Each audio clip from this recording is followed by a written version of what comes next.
Kitabu cha mwanamke, fungua kurasa. Nampongeza sana Mheshimiwa Rais. Pongezi hizo ziende sambamba kwa Mheshimiwa Waziri na naibu wake. Mmefanya kazi nzuri sana na naona hii wizara iko ndani ya damu. Sio mara moja wala mara mbili, Mheshimiwa Waziri, nikiona ukirekebisha lugha kwamba tutumie hivi badala ya hivi. Lakini pia naibu waziri nimemwona sio mara moja wala mara mbili akipiga mistari kutusherehesha. Hongereni sana.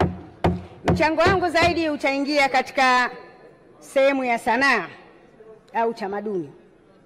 Mheshimiwa Mwenyekiti, kuna makusanyo yanayoingizwa kutoka kwenye kanda tupu, Black Tape Levy. Hizi pesa huwa zinapelekwa KOSOTA kwa ajili ya sekta mbalimbali za sanaa na maendeleo ya wasanii.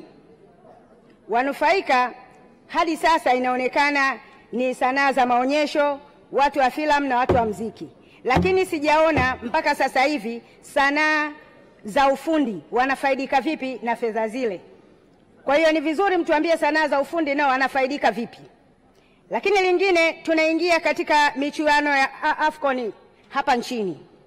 Ningependa kujua pia BASATA mmejipangaje kwa ajili ya kuwasaidia wajasiriamali wabunifu kama wachoraji, wafinyanzi, watengeneza viungo kama vile Zanzibar Spice, watengeneza mapambo na waweze kuonyesha na kuuza bidhaa zao kwa kutangaza nchi, lakini pia kujipatia kipato.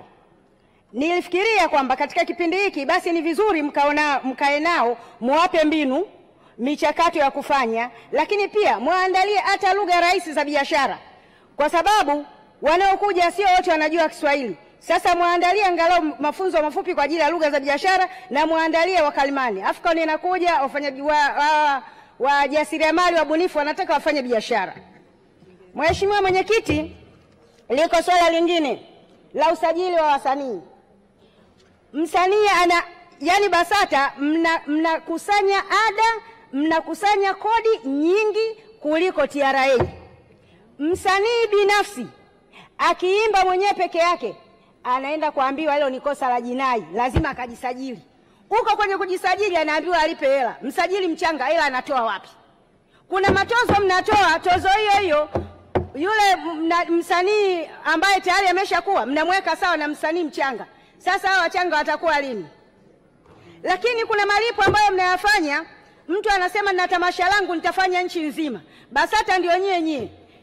Mnajua nchi nzima ina mikoa mingapi? Lakini akija Dar es Salaam akilipa, akienda Mwanza anaanza utaratibu mpya. Akienda Mbeya mwingine, akienda Mtwara mwingine, akienda Zanzibar, msanii huyo hela yake mpaka muichukue. Lakini mpaka sasa hivi sijajua BASATA mshasaidia nini wasanii. Wasanii wana makosa mbalimbali wameyafanya. Sijasikia BASATA mnatoa mwanasheria wa kwenda kumsaidia msanii. Lakini BASATA hao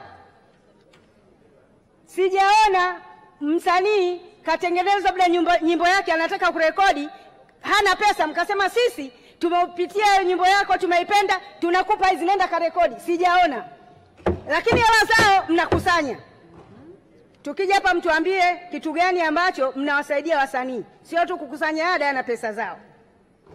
Lakini lingine, mnawafungia wasanii bila hata kuwahoji, kwa sababu mnaacha wanaingia gharama kubwa, wanatengeneza video zao tayari wanamaliza, ikitoka wananchi tushapenda wimbo tunataka kurukaruka, tunaambiwa imefungiwa. Alafu yule mwenyewe hamumuiti mkamwambia mmemfungia kwa sababu zipi, na mumpi nafasi ya kujieleza, na muangalie gharama alizotumia kutengeneza hizo video.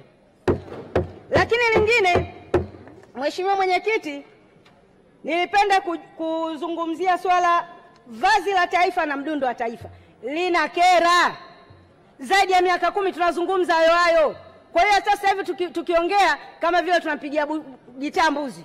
Mimi naomba kabla hiyo shilingi sijafanya kampeni ya kukunyang'anya, basi utakapokuja utupe jibu la vazi la taifa na mdundo wa taifa.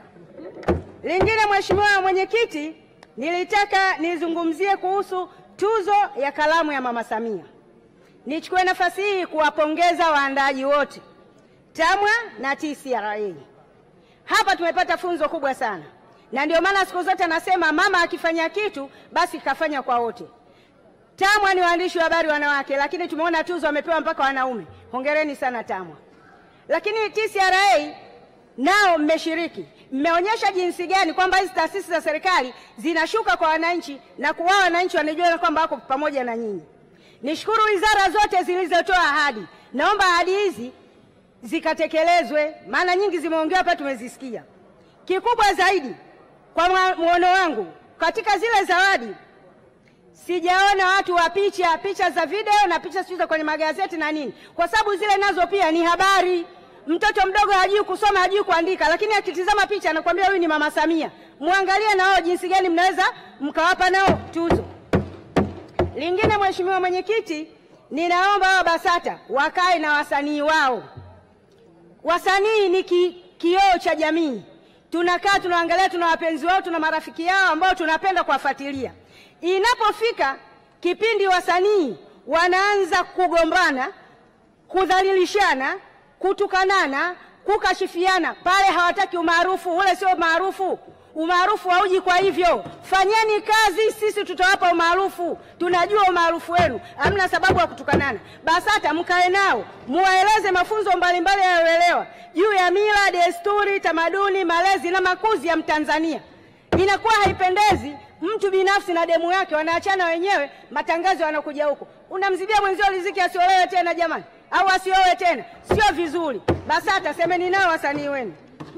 Lakini lingine, Mheshimiwa Mwenyekiti, niseme kwamba kwa kuwa wizara hii imejipanga vizuri kwa bajeti ya 25-26, nimeiangalia mikakati mlioweka, na kwa kuwa na waziri nyinyi ni wasikivu na waelewa na mko tayari kumsaidia Mheshimiwa Rais katika kazi zake kuhusu wizara hii, niko tayari kuunga mkono hoja. Ninaunga mkono kwa 100%. Asanteni kwa kunisikiliza. Asante sana Mheshimiwa Malembeka, na kushukuru. Mheshimiwa Hadija Hassan Abud.